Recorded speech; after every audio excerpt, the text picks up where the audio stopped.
everyone, welcome back to Home with My Glad. My name is Gladys and this is a family channel I share with my husband Mike. Today's topic I have been wanting to make a video about for a while.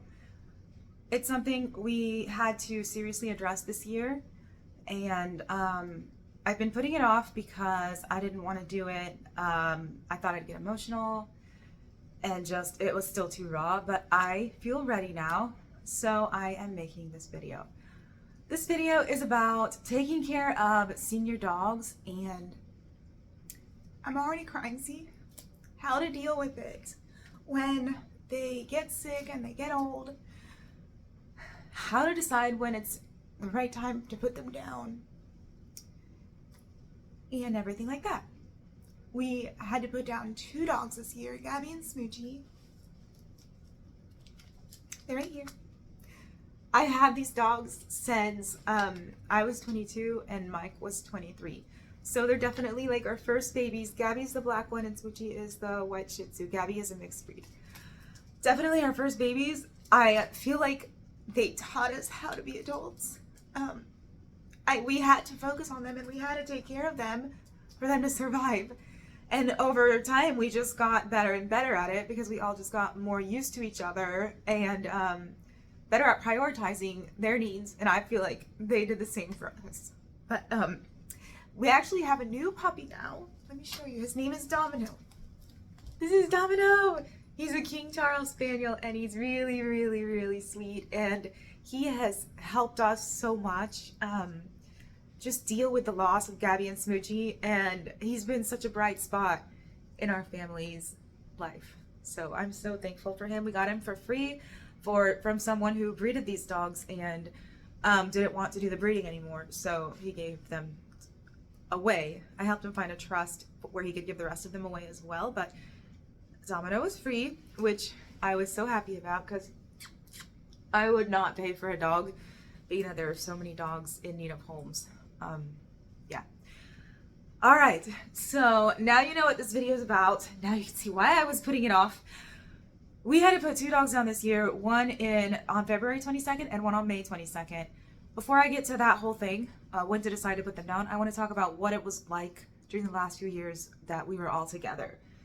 It was very hard because we had Delilah as well, and like 14 and 15-year-old dogs. So the first couple of years of Delilah's life were very challenging for us.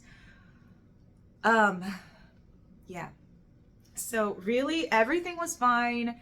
They didn't have any issues until Gabby was about 14, when we moved to Georgia actually from Orlando, and I noticed that she started having breathing issues. Like she was snorting through one side of her nose, like snoring. You could hear it every time she breathed, and her breath started smelling really bad. And I felt bad because I would just think that it smelled really gross and I didn't know what to do. So I just get her all these breath things. And it took me a while to realize maybe this is a more serious health issue because she's never had smelly breath. Like she's always had nice doggy breath. So that's how it started. And we kept doing random treatments for her, like antibiotics, nothing helped. Steroids for her nose, nothing helped. Anything we could do that was short of doing the imaging and testing it to see if it was anything in there, we did. Nothing helped her issue. She still would snore and seemed to have trouble breathing all the time. So finally, we took her to get some imaging done, and they saw that there was a big tumor on the side of her nose. I think it was the right side of her nose. And they directed us for further testing. We ended up going to UGA, which I highly recommend. They have a very strong and very good oncology department for pets, and I can't say enough good words about them. They treated us so well and Gabby so well the entire time and helped us so much. So we ended up taking her to UGA. They told us that yes, there's a mass there. Yes, it was cancerous. I don't know what kind they said. I think they just said it was carcinoma, which I'm not really sure what that really is, but they said it was cancerous, and we decided that we weren't ready to lose Gabby yet, and we felt like she still had a lot of life left inside of her. So we decided to go forward with radiation for her. And the radiation actually did cure her, the cancer in her nose. Like it went away, it didn't come back before she passed.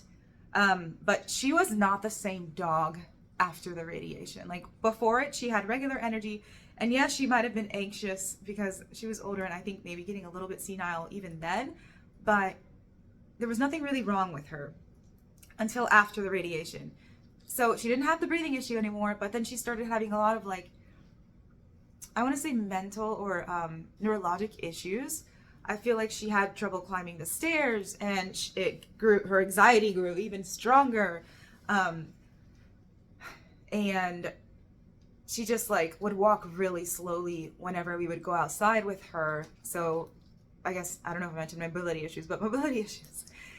And she just slowly declined as the years went on.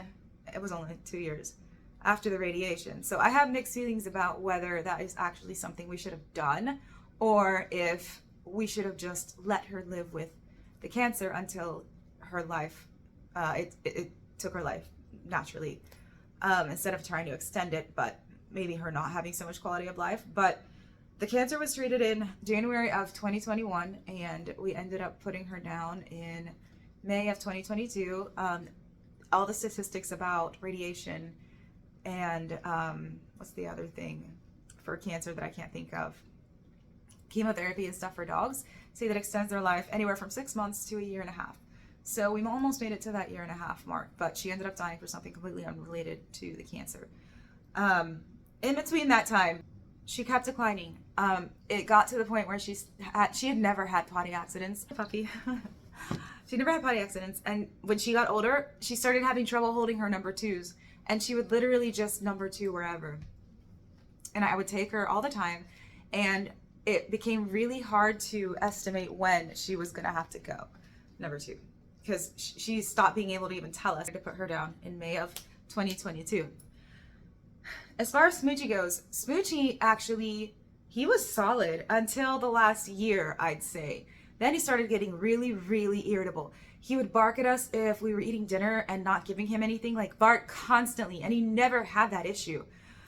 So his attitude was just changing. He was getting like a bitter old man. And one time we left him in lodging at a vet, and he ended up knocking his face, I think, against the cage because he wanted to get out. And I think the vet felt really bad and everything too, but like, I don't know why we chose to board him there, but he lost vision in one eye at the vet that time. And so we went a long time without boarding him. It ended up that next time when we did board him, he couldn't handle it, and he knocked out his other eye, which sounds awful, but he came home and all he did was bark all the time because he couldn't see and he was scared.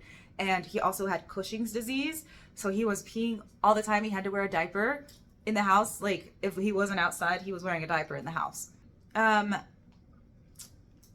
We boarded them, and the time when Smoochie's eye, the second one, he couldn't see out of anymore, and he was just barking all the time. Before we took him home, the vet said that she thought it was time and he had no more quality of life because he was so uncomfortable with the eye issue and with the Cushing's, and he was really skinny. He was losing a lot of weight, so she didn't think he had any quality of life anymore.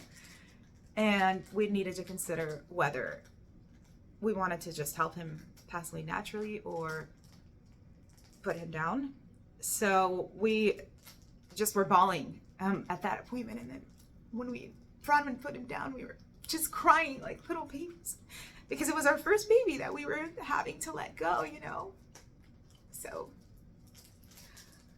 we decided, because he barked the whole night, unless I was physically holding him to my chest, he would just bark because he was so scared and uncomfortable. And we decided it was time. So the next day they fit us in, and I don't think, if we didn't do it quickly, I don't think I would have done it. I would have kept helping him like I helped them through every other illness they had. I wouldn't have done it had we not just made the decision. And we did it, and it was awful. It wasn't awful for him. He just fell asleep, and the vet was really kind and like humane about everything. It was just like so hard to lose him. I didn't expect the pain. Like, I knew it was coming, that we'd have to do it, but I didn't think it would hurt as bad as it did. It was so, I felt empty, and I felt like, when am I gonna get to see my baby again? Where did he go? Oh my gosh, I hope he's okay. Where did he go? Is that just it? Does his spirit leave his body, or does it stay? Like, what happens?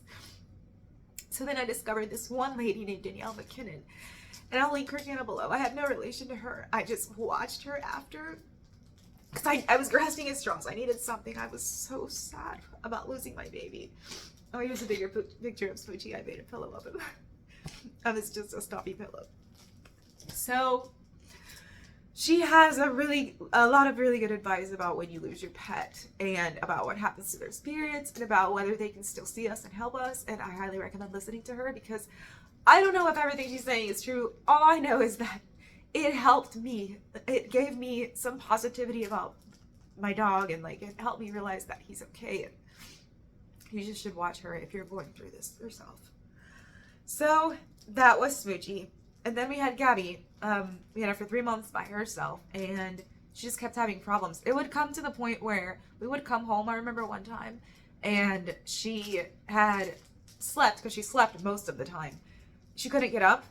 She couldn't get herself up. So there was a circle of blood because she had been trying to get herself up from her little nails in the living room.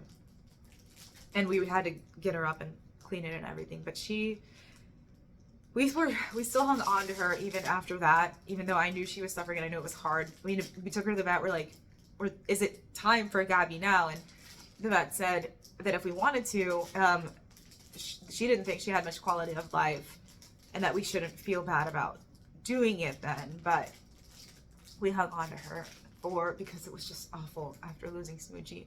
I always wonder if she knew she lost Smoochie because she was out of it. But it was 3 months. And then I decided we needed a vacation. Like, we had to live our life, even though I knew our dogs are sick. Like, we went like a year and a half without really taking any vacations because they told us not to board our dogs. The boarding places, like they wouldn't board our dogs. The only places that would board them towards the end were vets. So I decided that we needed to go, and I did a test run on Gabby boarding at the vet, at another local vet that we found. She was fine.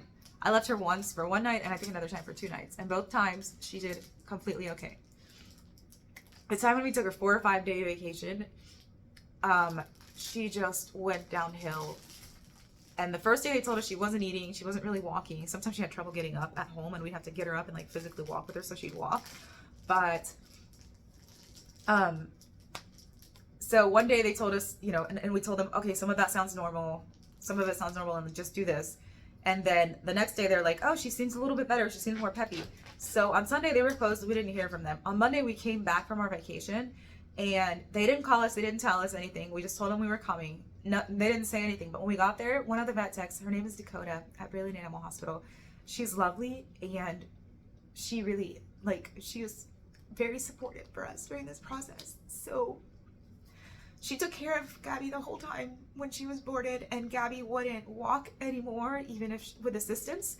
She stopped eating and drinking. She stopped even trying to control her pee and poops. She was just going pee and poop on herself, and she had to be fed with a syringe. And we didn't know really any of this until we got back, and it just touched my heart that this sweet girl took my baby under her wing during her last few days. And my heart is also broken that I wasn't with her.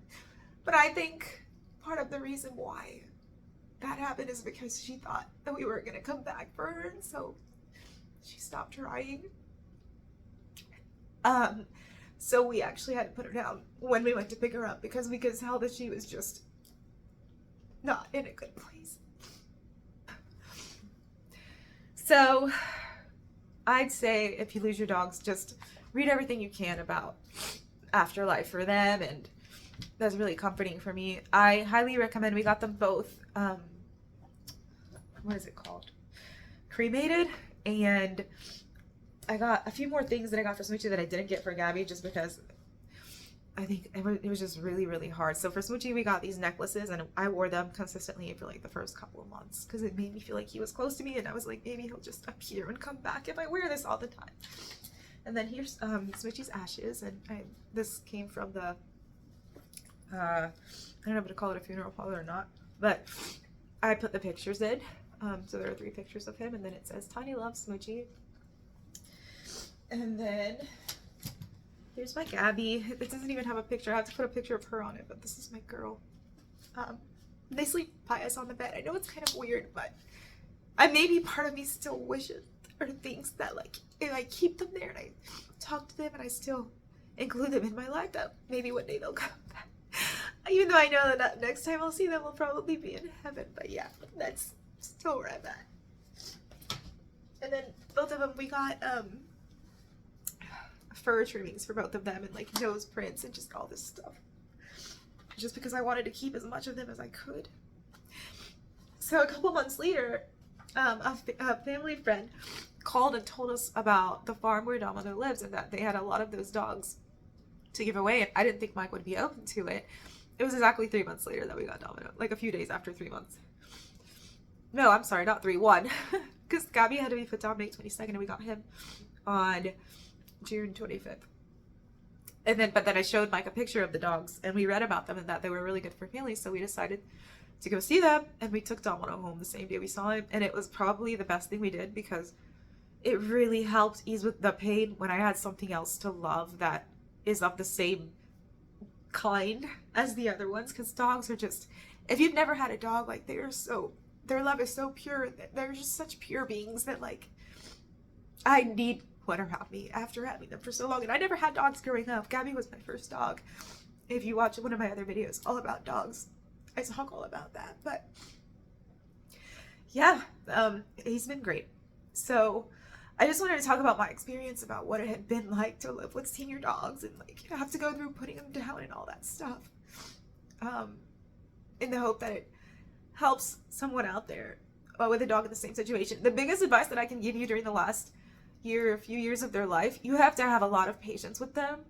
Give them grace. Like, they're going to have accidents. They're just like old people. Like, you're going to lose control. We're going to do that later on when we get older, probably. So just be very, very understanding and treat them still like your babies, and just try not to get upset when any of that happens, which I can't say I always did, because that definitely is not the case. Love them. Like, I know of a place here in Atlanta that takes dogs that are senior that people can't take care of anymore, but I don't think they take them from private owners anymore, only from shelters. Just my biggest advice is still keep a place in your life, in your heart for them, despite all of the growing issues, and just love them and be understanding. Give them all of the resources that they could need. I gave them like all kinds of supplements and like the diapers and just like anything to make them comfortable, new beds. Yeah, that's all I have to say for now. So I hope you enjoyed this video. My next video should be happier. I'm redoing Delilah's nursery, so that'll be a lot more fun and upbeat. Okay, thank you for watching.